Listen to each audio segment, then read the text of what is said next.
Television ও web দুনিয়ার জনপ্রিয় অভিনেত্রী সৌমিত্রিষার জন্মদিন ছিল 24শে ফেব্রুয়ারি। তার ভক্তরা, যাদের পরিচিতি সৌমিত্রিষিয়ান ফ্যান্ডাম নামে, আগেভাগেই 16ই ফেব্রুয়ারি প্রি বার্থডে সেলিব্রেশন করেন।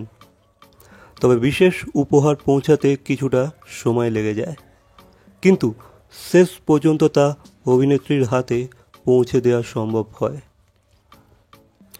ভক্তদের দেয়া এই বিশেষ উপহার ছিল একটি সুন্দর 3D ডল, যা তাদের প্রিয় অভিনেত্রীর প্রতি ভালোবাসার প্রতীক।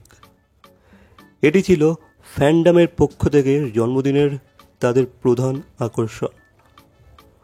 গত বছর 6ই ডিসেম্বর হইচই প্ল্যাটফর্মে সৌমিত্রিষার প্রথম ওয়েব সিরিজ মুক্তি পায়, যেখানে তিনি তার অসাধারণ অভিনয় দিয়ে দর্শকদের মন জয় করেন। এই সিরিজের জন্য তিনি আনন্দলোক পুরস্কার অর্জন করেন।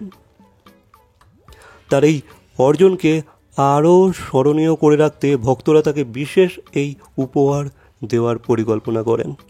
অবশেষে 28শে ফেব্রুয়ারি ফ্যান্ডামের 3 জন প্রতিনিধি সৌমিত্রিষার কাছে গিয়ে উপহারটি তুলে দেন। অভিনেত্রী উপহারটি পেয়ে বেশ আনন্দিত হন।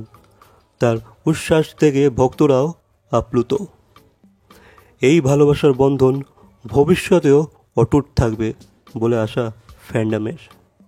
সো ইয়া গাইস, এই বিষয়ে তোমাদের কি মন্তব্য অবশ্যই কমেন্ট করে জানাবে। ভিডিওটা ভালো লাগলে লাইক, কমেন্ট, শেয়ার, সাবস্ক্রাইব। তো দেখা হচ্ছে পরবর্তী কোনো ভিডিওর সাথে। টিল দেন।